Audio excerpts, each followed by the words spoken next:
今天呢，我们来讲珠穆朗玛峰10大恐怖发现。珠穆朗玛峰这个名字不仅代表着地球上的地理巅峰，更是人类挑战自我、突破极限的代名词。每年呢，全球各地的探险家们汇聚于此怀着征服大自然的豪情壮志。然而，在这座宏伟山峰的壮观景致之下呢，却隐藏着世人鲜少知晓的惊人秘密。让我们一起揭开珠穆朗玛峰背后那些不为人知的10大恐怖发现。第10名是海洋化石。珠穆朗玛峰这座世界最高的山峰呢，不仅以其令人震撼的高度8848米闻名于世，更因其隐藏在岩层中的秘密、古老的海洋化石而备受瞩目。这些化石包括形态各异的菊石、介形虫、三叶虫以及海百合等，它们就如同一本活生生的地质史书，记载着2.5亿年前古生代地球的变迁。通过对这些化石的深入研究呢，科学家们就发现2亿多年前的这里呢，曾经是一片辽阔的古喜马拉雅海，与大西洋、太平洋相通。然而呢，在1200到2500万年前的第3纪时期呢，地壳发生了剧烈的变动，印巴板块呢与欧亚板块激烈的碰撞，使这片浩瀚的海洋呢逐渐就抬升成了高山。而这些曾经游在海中的生物呢，遗骸呢就被推上了高空，成为了高山的一部分。对他们而言呢，曾经这里的家园呢，如今被严寒冰雪所覆盖。这一发现呢，不仅令人惊叹大自然的神奇力量和时间的力量，在宗教团体中也引发了广泛的讨论。根据《创世纪》记载呢，在大约4000年前呢，地球曾经经历了一次大洪水的灾难，而这些海洋化石似乎为这一说法呢，也提供了某种支持。然而，科学家却认为呢，这是地质演变的结果，并指出喜马拉雅山呢，仍在以每100年7厘米的速度在上升着。这一切呢，都可以通过自然规律来解释，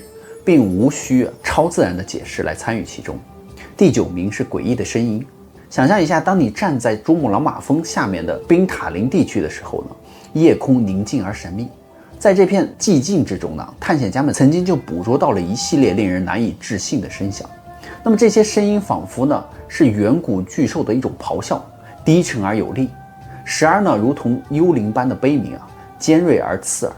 它们足以让人背脊发凉，心生疑虑。关于这些令人费解的声音的来源呢，是有多种猜测的。比如有人说，就是冰川运动时产生的自然之音，还是某种未知生物在夜晚发出的呼唤呢？为了解开这个谜团呢，科学家们就投入了大量的研究工作。他们就发现在珠穆朗玛峰附近的冰川呢，在夜晚会发出诡异的声响，这主要是由于气温急剧的变化而引起的。那喜马拉雅山的夜晚呢，温度可以瞬间下降10度，使得裸露在外的冰面呢收缩并产生声音如冰崩或者是冰裂般的声音。这种现象并不是每晚都会出现的，它只是在特定的天气的条件下才会显现，并在夜间呢气温骤降的时候愈发的强烈。科学家们在空旷且积雪被风清除的地方呢，还安置了地震传感器呢，来精确的测量相关的数据，并将其呢与温度和风力的数据呢进行相比较。根据地球物理研究所快报上面的一篇论文所述呢，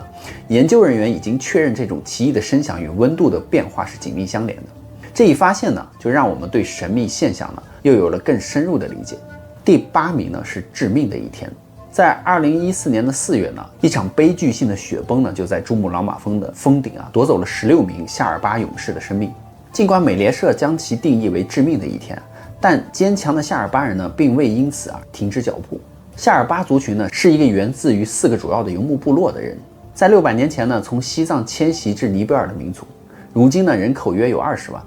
他们的生活习俗呢，与藏族相似，也是信仰藏传佛教，并以热情好客著称。然而在经济压力和文化信仰的双重驱动下呢，他们中的许多人呢，也选择了充满风险的登山向导的工作。对于普通的尼泊尔人而言呢，每年收入仅为800美元，但是对于夏尔巴向导来说呢，一次成功的登山之旅便能够带来高达7500美元的收入。而对于持有国际高山向导协会证书的专业向导而言呢，他们的收入甚至可达普通向导的2到3倍。对于这些既渴望挑战自我极限，又怀揣家人责任的人来说呢，攀登珠峰呢，不仅仅是一种荣誉和挑战的象征，更是为了给家人提供稳定的生活和温暖的未来嘛。更重要的是，这种与大自然亲密接触呢，是符合他们传统信仰的。而每一次成功的登顶呢，都是对祖先尊敬或者是宗教信仰的最佳致敬。第7名呢是彩虹谷，这个名字听起来如诗一般，充满了梦幻与童趣嘛，一如童话中的幻境。然而在世界之巅珠穆朗玛峰的这个脚下，这个名字却承载着沉重与恐惧。彩虹桥呢是珠峰北极下的一个神秘地带，而其中呢上帝地带呢更是令每一个登山者呢闻风丧胆的一个险境。这里的海拔极高，氧气稀薄到了极点，每一下呼吸呢都如同在与死神擦肩而过。在这一片被称为死亡地带的区域里呢，短短848米的距离仿佛就生成了生与死的分界线一样。这里的空气稀薄到了几乎无法支撑人类生存的地步，在这片区域中一旦陷入了困境呢，便是真正的孤军奋战了。因为这里的凶险环境啊，连失去知觉或者是迷失方向的登山者都无法提供一条安全的逃生之路，他们只能够在这个致命的地方挣扎求生，在氧气含量不及海平面1/3的环境中啊，拼尽全力。而彩虹谷这个美丽的名字的背后，其实是对于无数陨落于此的梦想家的哀悼和纪念。他们的色彩的夹克如今成为了永恒纪念碑般的存在，在冰天雪地中啊，逐渐就融入了周围的这些垃圾啊、帐篷啊、罐头和氧气瓶当中，而构成了一幅悲壮而又美丽的彩虹画面。那么这些曾经鲜活的生命，如今都作为了山上的一部分，也就是彩虹谷呢，成为了他们永恒沉睡之所。尽管如此悲壮的画面啊，令人动容不已，但要将遗体从这个高度运走呢，几乎是不可能完成的任务。直升机的最高飞行极限也只不过是8000米以下嘛，所以对于那些有能力支付高昂费用的家庭而言呢，或许可以请很多向导呢，将亲人将遗体搬运下山。然而对于大多数人来说呢，则只能够任由时间和自然无情的溶解这一段凄美的故事了。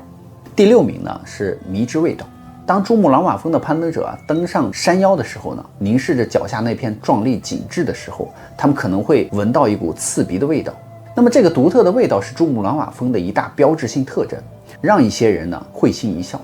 但究竟这股气味的背后隐藏了什么隐患呢？在春秋季的时候呢，珠穆朗玛峰的南坡就变成了一个繁华的集市。除了那些决心征服世界之巅的专业登山者之外呢，还吸引了成千上万的游客呢前来观赏这一自然奇观。五彩斑斓的帐篷呢，像闪烁的星星一样点缀在山脚下，人们满怀希望地仰望着这座峰顶。然而呢，珠峰呢并非典型的旅游景区嘛，所以这里就没有厕所的设施啊。而极端的环境条件下，就使得排泄物难以处理和运输，因此呢，登山者和游客就不得不在这个雪地上随意挖坑呢，作为临时的卫生间了。根据统计呢，每年有7万到10万名的游客涌入珠峰大本营。而他们离开后呢，留下的不仅仅是足迹，还有大约12吨的粪便，就相当于2头成年雄性的大象的一个重量。那么这些排泄物呢，严重就破坏了曾经圣洁无瑕的珠峰环境，并污染了众多河流的源头。这些水源呢，都是源自于雪山融化的雪水啊。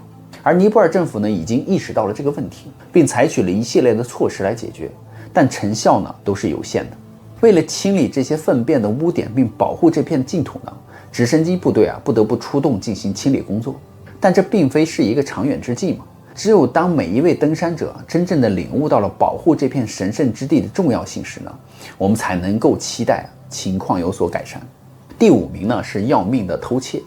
当人们想起小偷呢，往往只是联想到在城市里的阴暗角落嘛。然而呢，在现代的小偷已经将他们的触角延伸到了海拔5000米以上的珠峰大本营了。为了盗窃甚至是挑战生理极限呢，攀登珠穆朗玛峰的征途上呢，珠峰大本营并非旅途的终点，而是真正的一个起点。登顶之旅呢，是漫长而又艰苦的一个过程。从搭建营地呢到成功登顶，需要1个多月的时间。这期间呢，登山者必须频繁地穿梭于各种营地之间，以适应环境嘛，并为了最后的冲刺来做准备。但是在这场冒险中呢，氧气瓶却成为了盗墓贼的目标。在高海拔下进行高强度攀爬的时候呢，氧气储备是至关重要的。一旦偷窃事件爆发呢，登山者呢若无足够的氧气回归则不得不放弃之前的辛勤努力与成果，来返回大本营，并面临着生命的危险。所以小偷们在高海拔地区作案呢，然后他们把得来的东西混入给补给队伍，重新再销售给这些登山人员。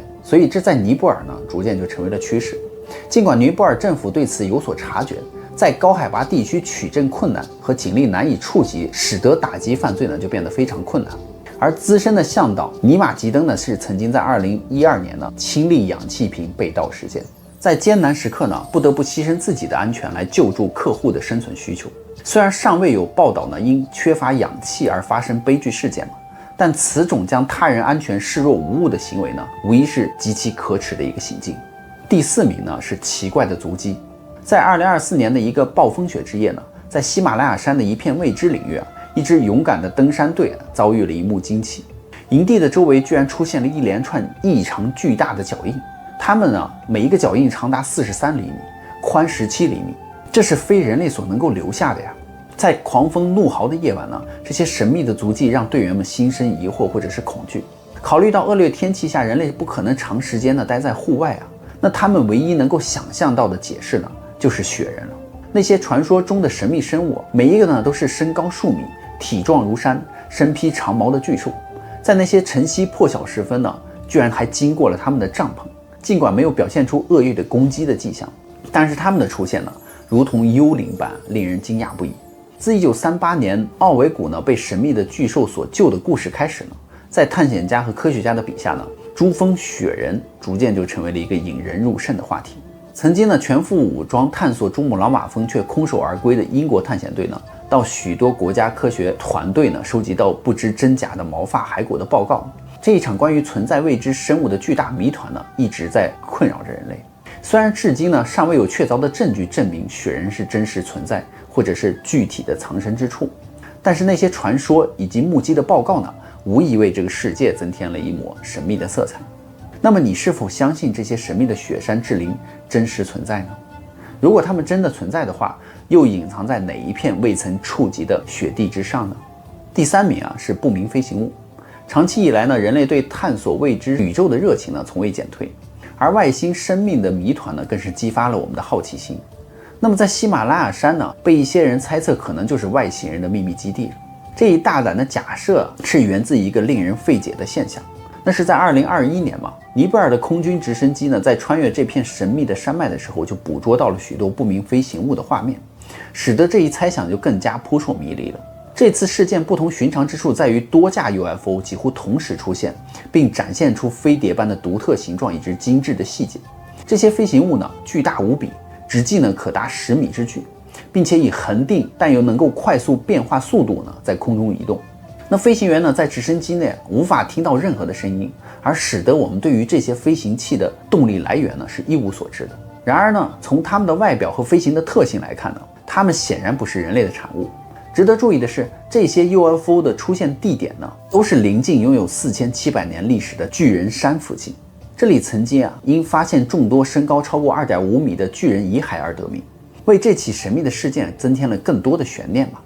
实际上，在1992年的美国制片人布里谢斯拍摄珠穆朗玛峰气候变化的照片中，也出现了类似于碟形的物体。尽管照片上的 UFO 呢存在不同解释和观点，喜马拉雅山中关于外星人的故事呢是层出不穷的。有人推测这有可能与航空技术的进步有关。穿越于这一片连绵山脉的飞机和直升机呢，它们的测试机呢或许就会被误认为是 UFO， 从而增加了这一类报道的数量。第2名呢是神秘人。在珠穆朗玛峰这片神秘的领域，探险家们常常与孤独为伍。然而呢，这条通往顶峰的漫长道路上呢，有时会出现一位神秘而无形的第三者，他既不要求报酬呢，也不提前预告，就如同鬼魅一般，悄无声息的就陪着登山者来旅行。许多的勇士都曾经描述出他们与这位不速之客结下了不解之缘，不禁就让人好奇嘛。那这个第三人究竟是谁呢？在1933年探险家弗兰克·史密斯就踏上了挑战珠穆朗玛峰的征途。在那场探险之中呢，恶劣的天气和缺氧的环境呢，迫使整个队伍就退散掉了。而唯独弗兰克独身一人呢，勇敢地继续攀登。他向世人分享了他在攀登的过程中遇到了一位忠诚的伙伴，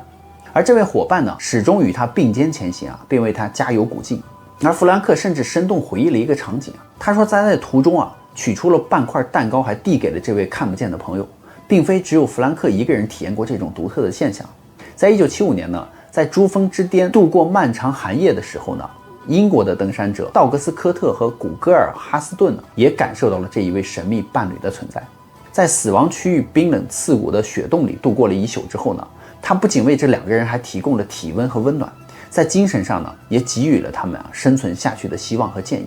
事实上，在那一次登山之旅中呢，只有弗兰克选择了独自前行，并没有实际的队友陪伴左右，所以这种现象就被称为第三人效应，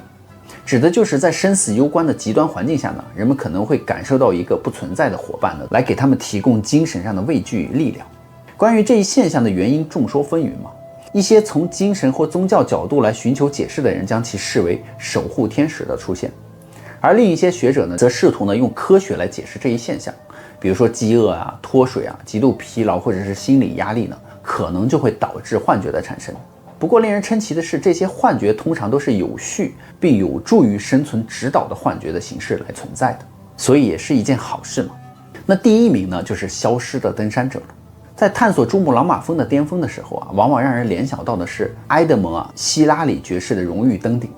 然而在1953年的历史性时刻之前呢，却有一个深藏不露的故事呢，或许被时光给掩埋了。一个叫乔治·马洛里的这位生于1886年的英国剑桥学者呢，在一战中幸存之后，他就带着攀登珠峰的梦想而转入了教育事业。